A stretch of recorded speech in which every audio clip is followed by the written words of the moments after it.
topic and this is very important for basic knowledge everyone. Okay, so listen carefully and cooperate with me, please. Okay.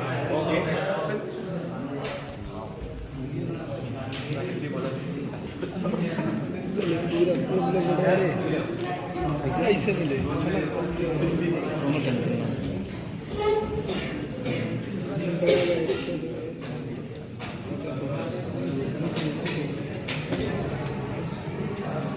उल्टा अपने ठीक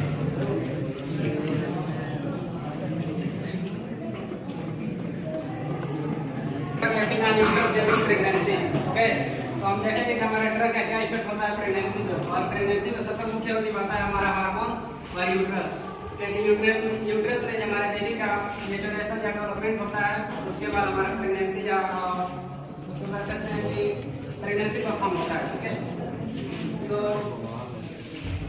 basically दो तरह के drug होते हैं जो हमारे पहले बात कर लेते हैं, आज से हम 10-20 साल पहले जाते हैं हमारे रूरल एरिया में, जहाँ मेडिसिन या हमारा साइंस उतना डेवलप नहीं था। तो उस समय क्या होता था कि जब प्रेगनेंसी परफॉर्म कराया जाता तो हमारे गांव की जो दाई होती थी वो परफॉर्म कराती थी प्रेगनेंसी। तो उसमें क्या होता था कि ब्लीडिंग से नॉर्मल कंडीशन होता है प्रेगनेंसी के समय या पीरियड के समय ब्लीडिंग नॉर्मल कंडीशन है, बट अगर लिमिट में हो रहा था तो ठीक है, अगर लिमिट से ज़्यादा हो रहा है तो क्या होता है कि वो हार्मफुल होता है मदर बेबी के लिए। तो जो ब्लीडिंग होता है पीरियड या प्रेगनेंसी पीरियड में तो 5 to 10 ml होता है नॉर्मल पीरियड में ब्लीडिंग, बट प्रेगनेंसी में लेस देन 700 ml होना चाहिए नॉर्मल कंडीशन में। अगर 700 ml से ज़्यादा हो रहा है तो बेबी मदर के लिए काफ़ी हार्मफुल या सीरियस कंडीशन आ जाता है। तो उसके टर्म दिया गया है पीपीएच, मोर देन 750 ml अगर ब्लीडिंग हो रहा है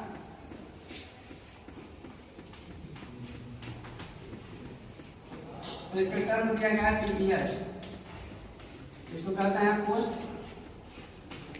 पार्टम हेमरेज।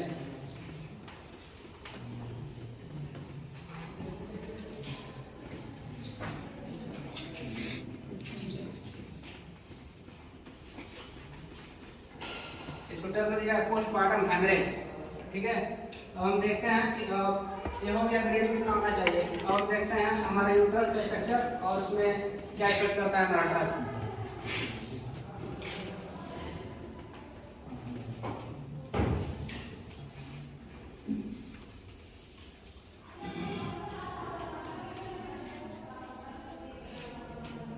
ये हमारा ओवम है और ये फाइब्रोप्लेट ट्यूब है।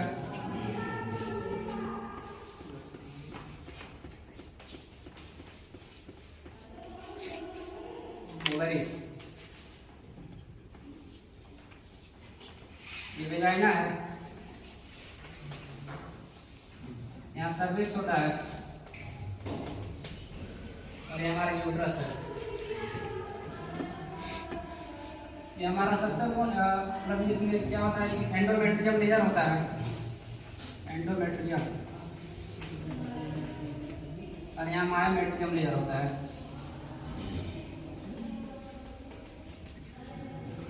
तो जो हमारा अगर नॉर्मल केस में अगर देखा जाए पीरियड के समय तो हमारा यही होता है, जो एंडोमेट्रियम लेयर होता है या जो स्मूथ सेल्स होते हैं यही बर्स्ट होते हैं और ब्लीडिंग होता है नॉर्मल कंडीशन में।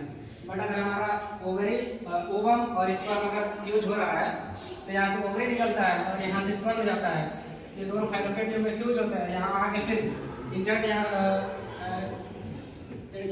कंपोजिशन मतलब कर सकते हैं, यहाँ आके अटैच हो जाता है यहाँ फर्टिलाइजेशन, तो वहाँ बेबी का ग्रो होता है। बेबी ग्रो होने के बाद नॉर्मल कंडीशन में बेबी होता है, परफॉर्म होता है प्रेगनेंसी। और उसके बाद क्या करते हैं, तो यही अगर ब्लीडिंग अगर हो रहा है नॉर्मल कंडीशन में तो ठीक है 700 ml से कम, अगर ज़्यादा हो रहा है तो यही कंडीशन वेरी सीरियस है, हार्मफुल हो जाता है मदर के लिए। तो इसमें दो तरह के ड्रग हमारे साइंस में डेवलप किया, और वो ड्रग क्या है CNS uterine stimulant.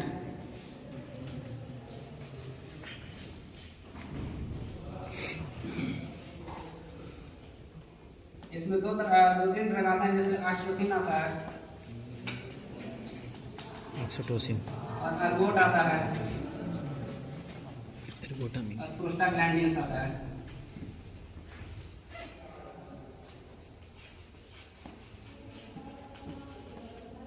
Basically, three types of drugs. that act the uterus and contract the uterine muscles and relax the cervical cells and easy to baby easy to baby आसानी से आ सकता बाहर आता है। ठीक है, तो हमारा देखते हैं ऑक्सीटोसिन कैसे एक्ट करता है हमारे यूट्रस पे।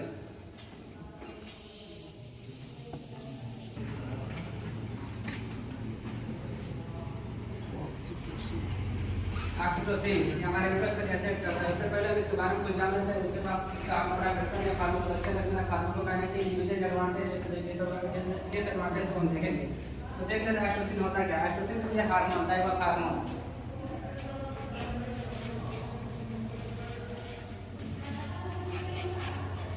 एक हार्मोन होता है जो हमारे पोस्टीरियर पिट्यूटरी से सीक्रेट होता है और ये हाइपोथैलेमस के थ्रू क्या होता है, रेगुलेट होता है या कंट्रोल होता है हाइपोथैलेमस के थ्रू।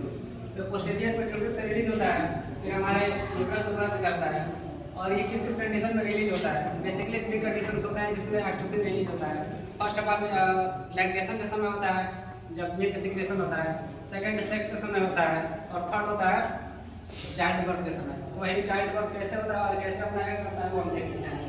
तो हम इसका फार्माकोलॉजिकल मोड ऑफ एक्शन देख लेते हैं कैसे काम करता है। ये बेसिकली एक्ट करता है हमारा स्मूथ मसल जो यूट्रस के जो हमारे स्मूथ मसल्स होते हैं वो सेल होते हैं। तो सेल्स में हमारा बेसिक जनरल सी बात है कि हमारे रिसेप्टर पाया जाता है जीपीसीआर रिसेप्टर। ये जो ऑक्सीटोसिन होता है वो जीपीसीआर रिसेप्टर पर बाइंड होता है और उसको एक्टिवेट करता है। तो वहाँ से जीपीसीआर ऑक्सीटोसिन रिसेप्टर जो होते हैं वो एक्टिवेट होता है। फिर वहाँ से जीपीसीआर ऑक्सीटोसिन रिसेप्टर एक्टिवेट होते हैं तो वहाँ से फास्फोलाइपेज जो सी एंजाइम होता है वो एक्टिवेट होता है। तो फिर वो क्या करता है कि कैल्शियम लेवल को बढ़ा देता है, सिक्रेशन करता है कैल्शियम आयन को इंक्रीज करता है।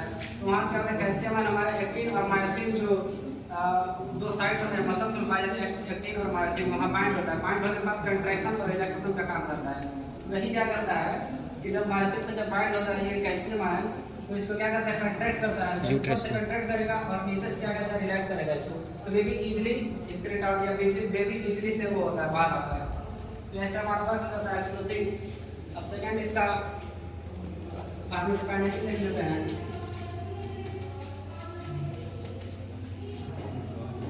ऑक्सीटोसिन बेसिकली हम ओरली रूट से तो नहीं ले सकते हैं क्योंकि हम ये फर्स्ट पास मेटाबॉलिज्म के थ्रू क्या होता है डिग्रेड हो जाता है। तो इसके लिए हम बेसिकली हम आईवी के थ्रू देते हैं या सबक्यूटेनियस के थ्रू देते हैं। इससे हमारा डायरेक्ट अपना एक्शन शो करता है।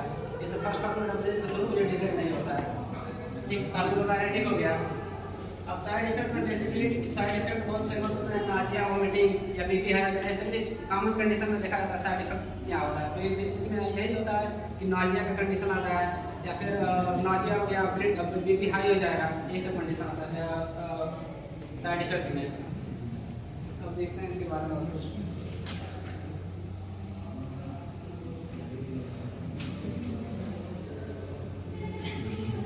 क्वेश्चन बन रहा है तो आप पूछ सकते हैं क्वेश्चन भी। मोड ऑफ एक्शन दोबारा बता दें।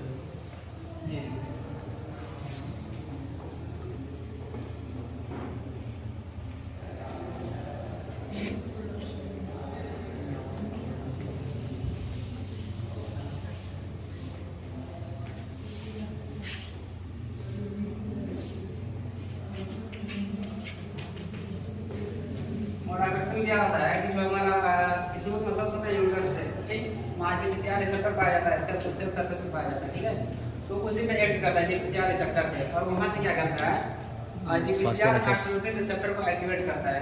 जीपीसी ऑक्सीटोसिन रिसेप्टर करता है।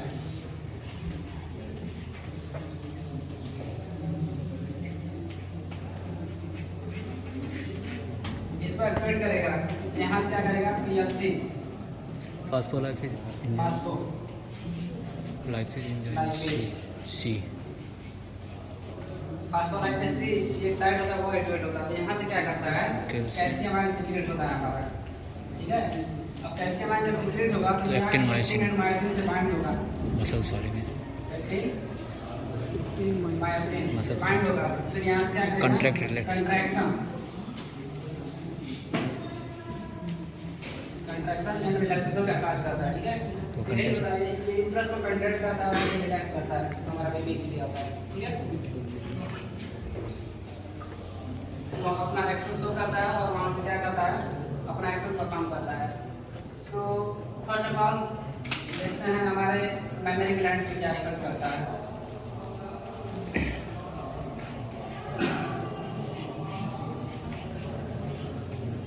मेमोरी ग्लैंड जहाँ से मिल्क का सिक्रेशन होता है, तो मेमोरी क्या हुआ, मेमोरी ग्लैंड में एक सेल्स पाया जाता है मायोएपिथेलियम सेल्स, ठीक है। मायोएपिथेलियम सेल्स होता है, उसपे ये क्या करता है, उसको एक्टिवेट करता है। मायोएपिथेलियम सेल्स होता है, उसको एक्टिवेट करता है, वहाँ क्या करता है, मिल्क का सिक्रेशन करता है, ठीक है। और सेकंड देख लेते हैं हम, मेमोरी ग्लैंड हो गया। और यूट्रस में क्या करता है, यूट्रस को वही करता है कि यूट्रस को कंटेंट करता है, रिलैक्स करता है। बेसिकली इसका यही mode of action, pharmacological action या मोड ऑफ एक्शन यही करता है, मेन काम यही होता है। और यूजेस क्या होता है, यूजेस नहीं होता है कि पीपीएस को कंट्रोल करेगा, जो ब्लीडिंग हैवी ब्लीडिंग हो रहा है उसको कंट्रोल करेगा, और बेबी को इजीली आउट होने में हेल्प करता है। ये होता है आपका यूजेस का हो जाता है। अब दूसरा टर्म देख लेते हैं, अर्गॉट। होता है कि रिसर्च पर यूरिया से लिखा जाता है, अर्गोटामिन ड्रग होता है, ये भी वही काम करता है। इसको उसको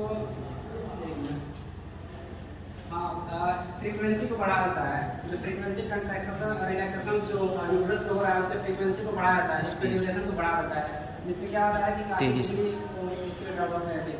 और एपीपीएस को कंट्रोल करता है, पोस्टमार्टम हेमरेज को कंट्रोल करता है। इसमें एक ड्रग पाया जाता है मेथाइल अर्बुमिन, ये इंजेक्शन फॉर्म में होता है और वाट से निकाला जाता है, और वाट से मेथाइल अर्बुमिन ये इंजेक्शन फॉर्म में दिया जाता है। इसको आईवी या आईएम फॉर्म में दिया जाता है, ये ड्रग होता है। और एक छोटा सा हमारा उसमें